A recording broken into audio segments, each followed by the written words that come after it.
14 سالہ یتیم بچی لائبہ کے پہلے قتل اور پھر اغوا اور پھر سست تفتیش اور لاش نہ ملنے پر ورثاء کا احتجاج۔ پولیس سے برداشت نہ ہوا، مظاہرین پر لاٹھی چارج شروع کر دی اور تشدد بھی کیا، جس کی ویڈیو منظر عام پر آتے ہی سی پی او ساجد کیانی نے سخت نوٹس لے لیا۔ تفصیلات کے مطابق ٹیکسلا کے علاقہ جمیل آباد میں مقتولہ 14 سالہ بچی لائبہ کے ورثاء کا سست تفتیش اور اب تک بچی کی لاش ورثاء کے حوالے نہ کرنے کے حوالے سے جی ٹی روڈ ٹیکسلا پر جمیل آباد کے پاس احتجاج کیا گیا۔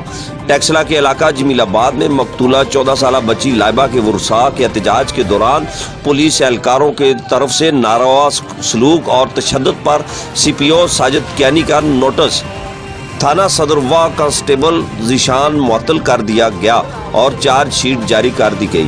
ایس پی پٹھوار کو انکوائری کر کے رپورٹ پیش کرنے کی ہدایات جاری کر دی گئی۔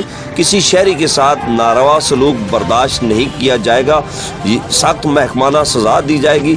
تھانہ صدرواہ پولیس لائبہ اغوا و قتل کے مقدمے میں ملوث وکاس میڈیکل سٹور کے مالکان محمد الیاس، فرید، شعیب، وکاس، سعید سمیت تمام ملزمان کو گرفتار کیا جا چکا ہے، جبکہ مقتولہ کی نعش کی قبر کشائی اور ورثاء کو حوالگی کا قانونی پروسیس بھی جاری ہے۔